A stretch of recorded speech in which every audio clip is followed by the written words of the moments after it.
আসসালামু আলাইকুম। আজকে আমরা কথা বলবো মেডিকেলে চান্স না পেয়েও জাবিতে কি চান্স পাওয়া সম্ভব বা জাবিতে কি প্লেস করা সম্ভব।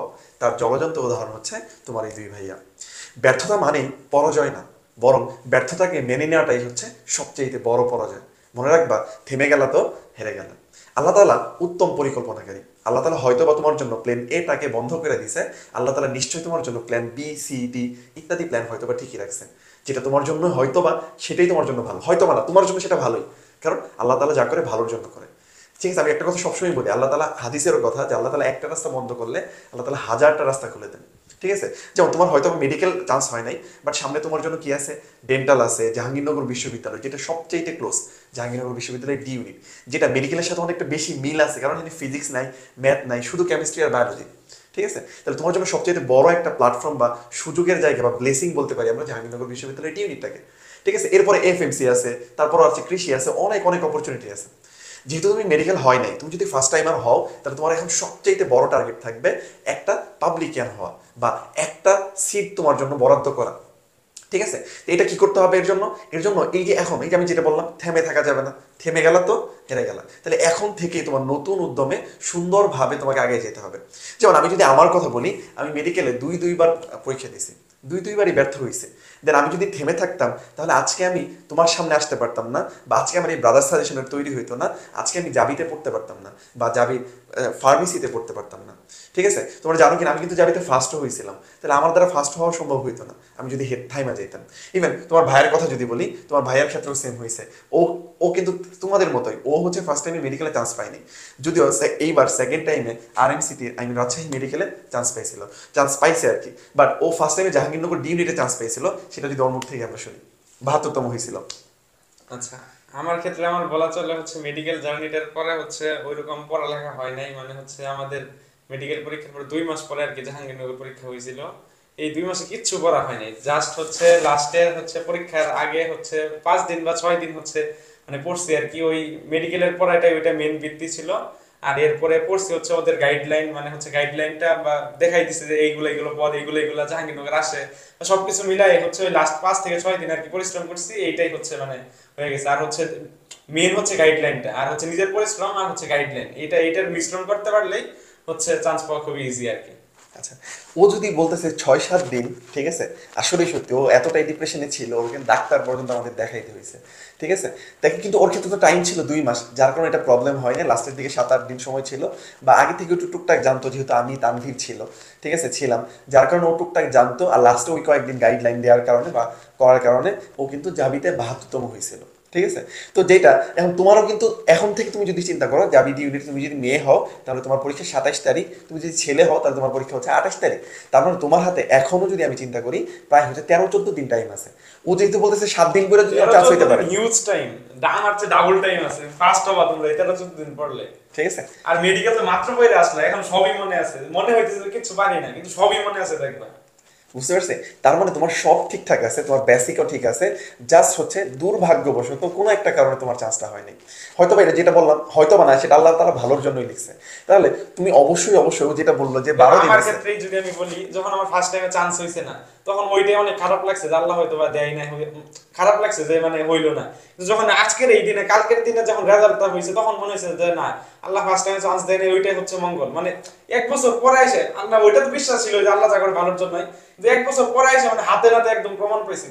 সো ওইটাই মানে, তোমরা শুধু মানে আল্লাহর উপরে আস্থা রাখা পরিশ্রম করে যাও, ইনশাল্লাহ অবশ্যই তুমি সফল কাম হবে, ইনশাল্লাহ আল্লাহ তোমার নিরাশ করবে না কখনো। ঠিক আছে, এটাই। তো আমার ক্ষেত্রেও সেম হয়েছিল, আমি যখন সেকেন্ড টাইম মেডিকেলে চান্স হয় না, কান্না পর্যন্ত আমি করছিলাম। আমি জানতামও না, আমার রাতের বেলা হচ্ছে রেজাল্ট হয় আমাদের। দেন পরের দিন সকালবেলা আমার জাহাঙ্গীরনগর পরীক্ষা ছিল। ঠিক আছে, রাতের বেলা বাস জার্নি করে গেছি, বাসে 6-7 বার বমি করছি।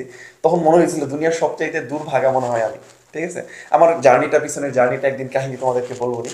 ঠিক আছে, তো জার্নিটা খুব কষ্টের ছিল, কারণ হচ্ছে আমি মাদ্রাসা লাইনে পড়ালেখা করছিলাম, একটু হচ্ছে বাংলা লাইনে চলে আসছিলাম, একটু ধরো ঘোরাফেরা টোরাফেরা করতাম। তো দেখা গেছে আমি অনেক পরিশ্রম করছি, এই যে লাস্ট 2-3 বছর খুব পরিশ্রম করতাম। ঠিক আছে, কিন্তু এই পরিশ্রমটা কেউ জানতো না, কেউ দেখে না আমার ফ্যামিলি মেম্বার ছাড়া।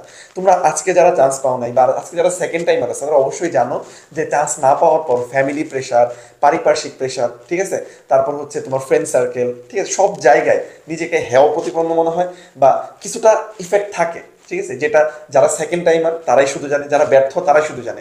ঠিক আছে, এই ব্যর্থতা আমি যেটা সবসময় একটা কথা বলি যে আজকে তোমার যে সিচুয়েশনটা হয়েছে বা তুমি চান্স পাওয়ার পর যে অনুভূতিটা, ঠিক আছে, এইটা অন্য কেউ তোমারটা ফিল করবে না, ইভেন তোমার বাবা মা পর্যন্ত তোমারটা ফিল করতে পারবে না। কারণ হ্যাঁ, বাবা মা তোমার সাক্ষী, তারা কষ্ট করছে, কিন্তু মেইন কষ্টটা কার ছিল? তোমার ছিল। কারণ তুমি তো এটা সাক্ষী, তাই না? তুমি তো পরিশ্রম করছো, ঠিক আছে, তোমার বাবা মার স্বপ্ন ছিল, কিন্তু তোমারও তো স্বপ্ন ছিল, যেটার জন্য তোমার হার্ড ওয়ার্কিং ছিল, তাই না? তো এই যে এটা যে তোমার কষ্ট তুমি বুঝো। এখন আমি সবসময় একটা কথা বলি, ব্যর্থ মানুষকে কখনো কেউ মনে রাখে না। ঠিক আছে, এই যে আমার এত বদনাম ছিল, এত দুর্নাম ছিল, আমি যখন জাহাঙ্গীরনগর বিশ্ববিদ্যালয়ে চান্স হয়েছি, ফার্স্ট হয়েছি, দেন এরপর থেকে আমার মতো ভালো ছেলেই নাকি হয় না। ঠিক আছে, এটাই হচ্ছে বাস্তবতা। মানুষ কিন্তু সেম মানুষটাই আছে, ওই মানুষটাই আছে, কিন্তু হচ্ছে তার অবস্থান চেঞ্জ হওয়ার কারণে হচ্ছে তার মর্যাদাও চেঞ্জ হয়ে গেছে। মর্যাদা চেঞ্জ হয়ে গেছে। তাহলে তুমি যদি ভালো করো, সেই তোমার ফ্যামিলি, সেই তোমার পরিবার। আর হচ্ছে ব্যর্থতা হচ্ছে সফলতার প্রথম ধাপ। তুমি হচ্ছে পরাজয়ের জয়ের যে স্বাদ এটা তখনই পাবো যখন তুমি ব্যর্থ হবা। আমি যে ফার্স্ট টাইম চান্স পাই নাই, তো আমার কাছে সেকেন্ড টাইম চান্স পাইছি, আমার কাছে মনে হয়েছে যে না, মেডিকেল মানে আমার এত আনন্দ, মানে ভালো লাগছে। এটা আমি কেমনে বুঝছি যে ফার্স্ট টাইম চান্স পাইনি, সেকেন্ড টাইম আমার যে কোনো একটা মেডিকেল হইলে আমি খুশি থাকতাম। এখানে হচ্ছে আল্লাহ উপরে দিয়েছে অনেক ভালো, আলহামদুলিল্লাহ। ঠিক আছে, এটাই। তো এর জন্য হচ্ছে হতাশ হওয়া যাবে না। ঠিক আছে, সামনে যে কয়টা দিন আছে, ঠিক আছে, আমার জাস্ট হচ্ছে আমি জাস্ট আজকে আমরা দুজন কথা বলার একটাই উদ্দেশ্য যে সামনে জাবির পরীক্ষা, সামনে ডেন্টাল আছে, এফএমসি আছে, তারপর হচ্ছে ঢাবির পরীক্ষাও আছে। ঠিক আছে, গুচ্ছ অনেক অপশন মাত্র তো তোমার কাছে, শুরু হইলো, একটা পরীক্ষা হয়েছে মাত্র, তাই না? তো এই যেটা বলো, আল্লাহ তাআলা তোমার জন্য প্ল্যান বি সি ডি এগুলো অবশ্যই ঠিক করে রাখছে। এখন জাবির জন্য তোমরা জানো কিনা, আমাদের একটা কোর্স আছে 12 দিনের 12 ডেজ রিস্টার্ট ব্যাচ।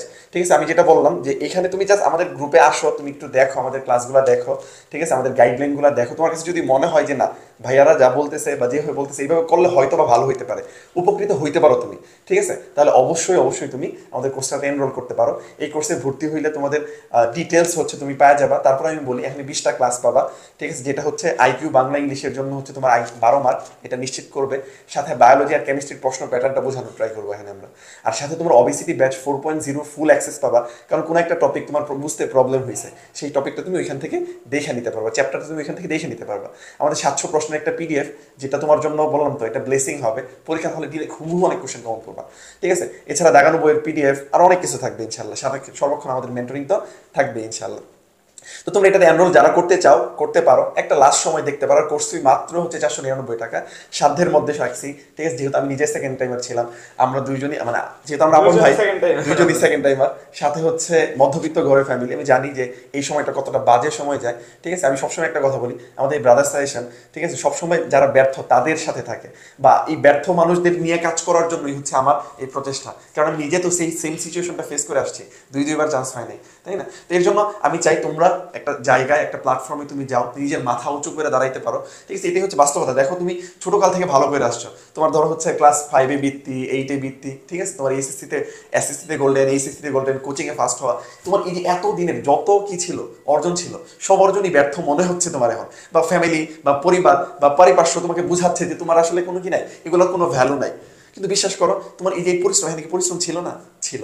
কিন্তু দেখো তুমি যদি এগুলো সবকিছুই চেঞ্জ করে ফেলতে পারো শুধুমাত্র একটা রেজাল্টের মাধ্যমে, জাস্ট একটা রেজাল্ট, তাহলে এটার সবচেয়ে ক্লোজ বা তুমি ধার প্রান্তে আছে হচ্ছে কি জাবির ডি ইউনিট, যেটা 12 বা 14 দিন আছে। তো আমার বিশ্বাস তোমরা তোমাদের বেস্টটা দিয়ে ট্রাই করবা, ইনশাল্লাহ তোমরা সফল কাম হবা।